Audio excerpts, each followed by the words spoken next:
नमस्कार मैत्रिणींनो, कशा आहात? मस्त ना, मस्तच राहा. मी अपेक्षा तुमच्या सर्वांचं स्वागत करते माझ्या चॅनलवर आणि त्याचं नाव आहे अधिरामो.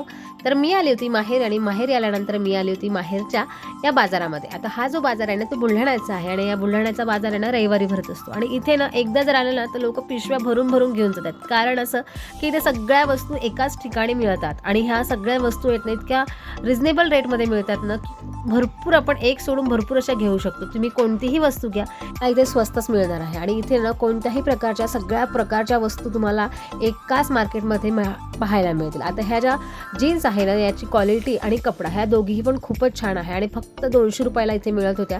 आणि आज जरी साधारण गर्दी कमी असली कारण की मी सकाळी सकाळी आली होती आणि अजूनही बाजार लागलेला नव्हता, पण सकाळी सकाळी आल्यामुळे काय होतं इथे ना चांगल्या चांगल्या वस्तू ज्या आहे ना पाहायला मिळतात. आता या एका छताखाली ना तुम्हाला सगळ्या वस्तू सगळ्या गोष्टी ज्या आहे ना तुम्हाला पाहायला मिळतील. इथे कोणतीही वस्तू तुम्हाला सहज 50 रुपये 40 रुपये 100 रुपये पासून सुरुवात होते. अक्षरशः 5 रुपयापासून सुद्धा इथे वस्तू मिळते आणि एकदम छान वस्तू मिळते, क्वालिटीची वस्तू मिळते. आणि ज्या आता ऑनलाईन आपण बघतो ना त्या सगळ्या वस्तू तुम्हाला ना या बाजारामध्ये पाहायला मिळतील. आता जर तुम्ही पाहिलात ना तर या झाडाला टोप्या लागल्यात असं म्हणायला हरकत नाही, कारण की इथे ना या झाडाला टोप्या लावून विकत होते. आणि ना ह्या ज्या बांगड्या आहेत ना त्या पण सुंदर होत्या. 100 रुपयाला याने 2 जे बांगड्याचे पेअर्स आहेत ते विकत होत्या. आणि हे जे फ्रूट्स वगैरे आहे ड्राय फ्रूट्स वगैरे इथे सुद्धा त्या स्वस्त आणि मस्त मिळत होते. याची क्वालिटी पण चांगली आहे, त्याच्यामुळे आपण बाजारातून त्या घेऊ शकतो. आणि हा जो बाजार आहे ना सगळ्यांसाठी असतो.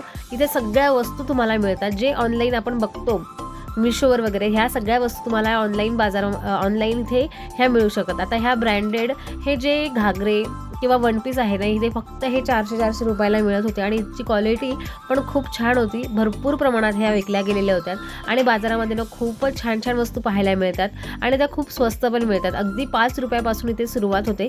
तर मग तुम्ही जसं घ्याल तसं अगदी नवरीचा बस्ता जरी म्हटलात ना तुम्हाला या बाजारामध्ये मिळून जाईल. आणि नवरीचे घागरे असू देत, लेहंगे असू देत किंवा मग ज्वेलरी असू देत, तुम्हाला एकाच छताखाली सगळ्यात स्वस्तात मस्त मिळून जातं. आणि हा जो रविवारचा बाजार आहे ना इथे सगळ्या वस्तू ज्या आहेत ना अवेलेबल असतात.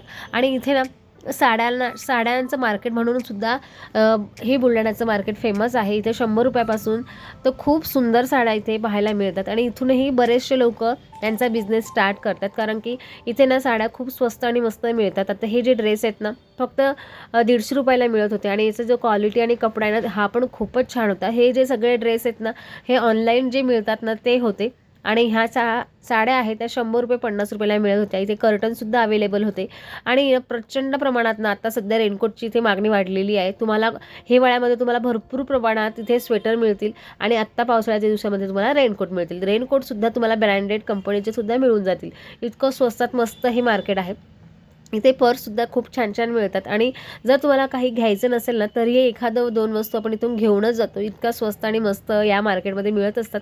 तुम्ही कधी बुलढाण्याचा मार्केट पाहिलं आहे का? आणि कोण कोण बुलढाण्याचं आहे मला नक्की कमेंट करून सांगा. तुम्ही या बाजारामध्ये गेले असतील तर मला नक्की ते पण सुद्धा सांगा.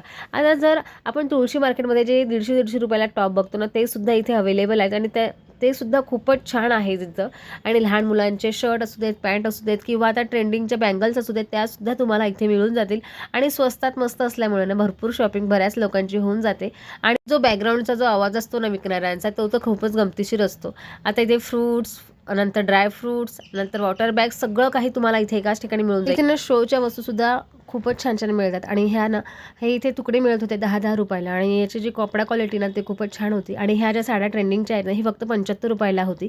ही जी साडी ना तुम्हाला दाखवते ती फक्त 75 रुपयाला होती. आणि इकडची जी ब्ल्यू कलरची ट्रेंडिंग साडी आहे ही सुद्धा 75 रुपयाला इथे मिळत होती. आणि खूपच छान छान साड्या होत्या. आणि ना आत्ता सध्या साड्यांचं मार्केट डाऊन झालं आहे, कारण की पाऊस असल्यामुळे ना बरेचसे जे लोक आहेत ते इथे लावत नाही, त्याच्यामुळे साड्यांचं जे सेक्शन आहे ते कमी प्रमाणात तुम्हाला पाहायला मिळेल. आणि त्यांना फॉलसुद्धा अवेलेबल होते फक्त 5 रुपये पासून तर 10 रुपयापर्यंत. आणि ही जी भाजी आहे तुम्हाला माहिती आहे का? नक्की मला कमेंट करून सांगायला. चिगोरची भाजी असं म्हणतात.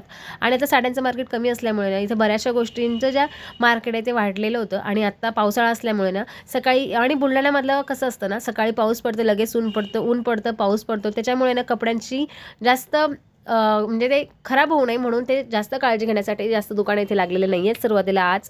आणि इथे ना ह्या पर्ससुद्धा 40 रुपये 50 रुपयाला इथे अवेलेबल होते आणि खूपच छान छान वस्तू ज्या आहेत ना इथे मिळून जातात. आणि लोकांच्या ना ज्या बॅगी असतात ना भरून भरून इथून त्या घेऊन जातात, एवढं स्वस्त मार्केट आहे. जर तुम्ही बुलढाण्याला आलात ना तर नक्की या मार्केटमध्ये एकदा तरी व्हिजिट द्यायला हवी असं म्हणायला हरकत नाही. आणि ना चपलांचं सेक्शनसुद्धा वेगळं आहे आणि इतर साड्यांचं सुद्धा सेक्शन वेगळं आहे, ड्रेसचं सेक्शन वेगळं आहे. आणि 150 रुपयापासून जे मिळणारे टॉप्स असतात लहान मुलांचे असू देत, मोठ्या मुलांचे असू देत किंवा मग भाजीपाला असू देत, सगळं वेगवेगळ्या सेक्शनमध्ये आहेत. आणि ही ते ना सगळ्या गोष्टी आपल्याला एकाच छताखाली एकाच ठिकाणी मिळतात ना, त्याच्यामुळे आपल्याला जास्त फिरायची गरज पडत नाही. आणि सध्या जे ट्रेंडिंगला चालू असतं ना तेच या बाजारामध्ये मिळतं, म्हणून बरेचसे लोक ना बाजारामधून घेण्याचा जास्त कल त्यांचा असतो. आणि इथे ना सगळ्या प्रकारचे लोक तुम्हाला पाहायला मिळतील. आणि व्हेजिटेबल जे आहेत ना ते सुद्धा फ्रेश असतात, कारण की खेड्यापाड्यांचे जे लोक आहेत ना ते इथे व्हेजिटेबल जे घेऊन येतात असतात, भाज्या वगैरे ज्या आहेत घेऊन येतात. आणि ह्या ज्या जीन्स आहेत ना फक्त 40 रुपयाला मिळत होती. आणि तुम्हाला ना न्यूबॉर्न बेबीसाठी सुद्धा इथे बऱ्याचशा गोष्टी अवेलेबल आहेत, त्यासुद्धा मिळून जातात. आणि हे जे कुर्ता सेट आहे ना, फक्त कुर्ती 150 रुपयाला एक आणि 300 रुपयाला 2 अशी मिळत होती. इथे सगळ्या प्रकारच्या सगळ्या वस्तू तुम्हाला एकाच बाजारामध्ये पाहायला मिळतील आणि मस्त असे फ्रेश फ्रूट्स पाहायला मिळतील. आणि क्लचरचा जर म्हणायला लागला तर हे क्लचर आहे 5 रुपयाला. आणि जर तुम्ही पूर्ण पॅकेट घेतले तर तुम्हाला तो साधारणतः 25 की 30 रुपयाला देणार होता, असं त्यांनी मला काहीतरी म्हटलं. आणि इथं ह्या छोट्या मोठ्या स्नॅक्स वगैरे आहेत ते सुद्धा मिळत होते. मग बुलढाण्याच्या बाजाराला कधी जाताय मला नक्की कमेंट करून सांगा. कोण कोण बुलढाण्याचं आहे, कोण कोण माझा व्हिडिओ बघतोय बुलढाण्यावरून आणि कुठून बघताय ते सुद्धा मला कमेंट करून सांगा.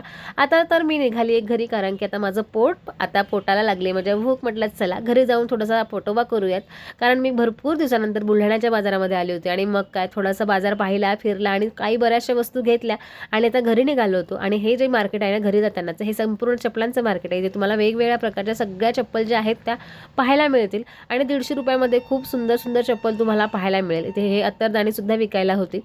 आता आम्ही तर निघालोय घरी जाण्यासाठी. आता घरी जाऊयात आणि थोडंसं पोटापाण्याचं थोडं पाहूयात. आणि घरी जाताना ना मला ना वाटेमध्ये आल्यानंतर ना तुम्हाला सगळ्या प्रकारचं घ्यायला पाहायला मिळतं. आणि इथं हे गोंधण जे असतं ना आपण टॅटू काढतो ते सुद्धा तुम्हाला इथे अवेलेबल आहे, तुम्ही ते काढू शकता. आणि आज मला पहिल्यांदा पावसाळ्यामध्ये आवळे विकायला दिसलेले आहेत. म्हटलं या पावसाळ्यामध्ये सुद्धा आवळे मिळू शकतात, ते एकमेव ठिकाण म्हणजे बुलढाणा असं म्हणायला हरकत नाही. आणि बुलढाण्यामध्ये आल्यानंतर ना तुम्हाला लगेच कळेल की इथे ना खूप स्वच्छता तर आहेत, पण इथे वेगवेगळ्या प्रकारचे सगळ्या प्रकारचे स्टॅच्यू पुतळे जे आहेत ना उभारण्यात आलेले आहेत. खूप छान इथे मस्त वाटतं बुलढाण्यामध्ये, निसर्गरम्य वातावरण आहे. आणि डोंगराच्या म्हणजे उंचावर असल्यामुळे ना खूपच थंडी पाऊस दोघं पण इथे आहे. आणि घरी आल्यानंतर ना ताईने मस्त असं मोदकची भाजी केलेली होती, जी की मला खूप आवडते आणि ती पण खूपच छान बनवते ही भाजी. मग काय ताईने भाजी वगैरे जी आहे बनवून घेतली. मी तिला मदत केलेली होती मोदक करण्यासाठी, कारण की भूक लागलेली होती. थोडीशी मदत केल्यामुळे लवकर जो स्वयंपाक आहे तो होणार होता. म्हटलं चला मोदक जे आहेत मी करून घेतले. आणि मग काय भाजी वगैरे झाल्यानंतर आम्ही संपूर्ण सहकुटुंब सहपरिवार जेवायला बसलो. असा होताचा दिवस कसा वाटला नक्की सांगा. बाय.